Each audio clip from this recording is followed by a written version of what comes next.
आज मैं आपके साथ शेयर करने वाली हूँ कन्हैया जी के दो प्रिय भोग की रेसिपी यानी धनिया की पंजीरी और पंचामृत। वैसे तो हम भगवान जी का भोग कैसे भी बनाएं बेहद ही स्वादिष्ट बनता है। चलिए देख लेते हैं हम इस भोग को कैसे बनाने वाले हैं। राधे कृष्णा फ्रेंड्स, आशा की मसाला रसोई में आपका स्वागत है। सबसे पहले इसे बनाने के लिए हम गैस पर कढ़ाई रखेंगे और उसे गर्म होने देंगे। अब गर्म होने के बाद हम गैस की फ्लेम लो कर देंगे। अब उसमें डालेंगे हम आधा कप साबुत धनिया।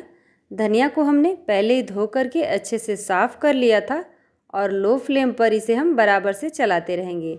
हमें इन्हें ज़्यादा भुनना नहीं है, हमें सिर्फ 2 से 3 मिनट तक के लिए इसे खुशबू आने तक चलाते रहना है। अब इसे हम कढ़ाई में से बाहर निकाल लेते हैं और इसे ठंडा होने देंगे। अब थोड़ी देर के बाद हम देखेंगे कि हमारी धनिया ठंडा हो चुका है। अब इसे हम ग्राइंडर जार में डाल करके इसे ग्राइंड कर लेंगे। हमें इसे बिल्कुल बारीक नहीं करना है, हमें इसे थोड़ा मोटा ही रखना है। आप देख सकते हैं हमें इसी तरह का इसे ग्राइंड कर लेना है। अब इसे हम साइड कर लेते हैं। अब वापस गैस पे कढ़ाई रखेंगे और उसमें डालेंगे 2 चम्मच देसी घी। और जब घी हल्का सा गर्म हो जाए तो गैस की फ्लेम लो करके इसमें डालेंगे हम आधा कप मखाना। और मखाना डालने के बाद इसे हम बराबर से चलाते रहेंगे। हमें इन्हें ज़्यादा भुनना नहीं है, हमें इन्हें हल्का सा सिर्फ रोस्ट कर लेना है। अब थोड़ी देर के बाद हम देखेंगे कि हमारा मखाना अच्छे से तैयार हो चुका है। अब इसे हम कढ़ाई में से बाहर निकाल लेंगे और दूसरे बर्तन में ट्रांसफ़र कर लेंगे। अब वापस कढ़ाई में हम थोड़ा सा घी डालेंगे और उसमें डालेंगे 10 से 12 पीस बादाम और उसे भी गैस की फ्लेम लो करके बराबर से हम चलाते रहेंगे। हमें इन्हें हल्का सा सिर्फ रोस्ट करना है, कम से कम 2 मिनट के लिए हमें इसे चलाते रहना है। और जब इनका हल्का सा कलर चेंज हो जाए तब इन्हें भी हम कढ़ाई में से बाहर निकाल लेंगे और इसे दूसरे बर्तन में हम ट्रांसफ़र कर लेंगे। इन सारी चीज़ों को हमें ज़्यादा भुनना नहीं है, हमें सिर्फ हल्का सा रोस्ट कर लेना है।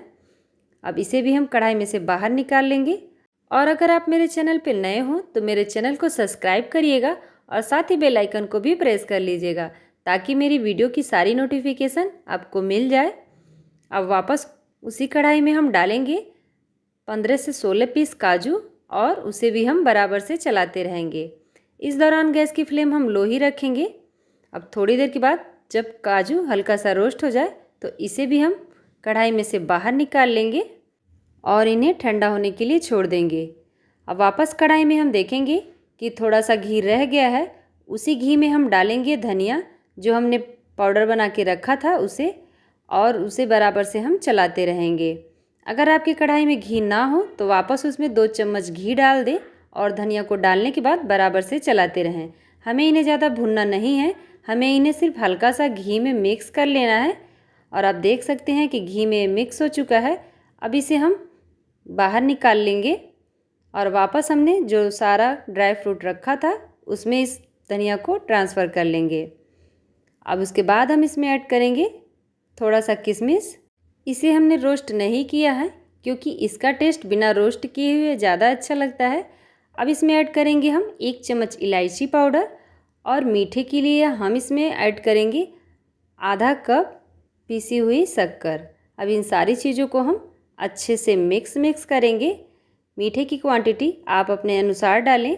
अब इन सारी चीज़ों को मिक्स करने के बाद देखिए हमारी बेहद सुपर टेस्टी धनिया की पंजीरी तैयार हो चुकी है और ये देखने में ही कितनी स्वादिष्ट लग रहे हैं। अब इसे हम साइड कर लेते हैं। अब हम बनाएंगे पंचामृत। पंचामृत के लिए हम एक बर्तन में लेंगे आधा कप दूध। ध्यान रखेंगे कि जब भी हम पंचामृत बनाएं कच्चे दूध से बनाएं। अब दूध डालने के बाद अब इसमें ऐड करेंगे हम आधा कप दही। और दही हम हमेशा फ्रेश वाली ही यूज़ करेंगे और दही को हमें इन्हें फेंटना नहीं है, हमें इसी तरह इसमें अच्छे से मिक्स कर लेना है। और इस तरह से मिक्स करने के बाद ये दोनों चीज़ें अच्छे से मिक्स हो चुकी हैं। अब इसमें हम ऐड करेंगे 1 चम्मच शहद और शहद को भी हम इसमें अच्छे से मिक्स कर लेंगे। अब इसके बाद हम इसमें ऐड करेंगे 1 चम्मच देसी घी। अब घी को भी हम इसमें अच्छे से मिक्स कर लेंगे। अब मीठे के लिए हम इसमें यूज़ करेंगे गुड़। अगर आप गुड़ नहीं खाना पसंद करते हो तो आप इसमें शक्कर का यूज़ कर सकते हैं। अब इसमें गुड़ डालने के बाद अब इसमें ऐड करेंगे हम कुछ कटे हुए ड्राई फ्रूट्स। अब इन्हें डालने के बाद हम इन सारी चीज़ों को अच्छे से मिक्स कर लेंगे। और ये सारी चीज़ें जब अच्छे से मिक्स हो जाएं तो हमारा पंचामृत तैयार हो चुका है। लेकिन जब भी आप भगवान जी को भोग लगाने के लिए ले जाएं तो इसमें गंगा जल और तुलसी के पत्ते ज़रूर डालें, क्योंकि पंचामृत में तुलसी का पत्ता और गंगा जल डालना बेहद ज़रूरी होता है।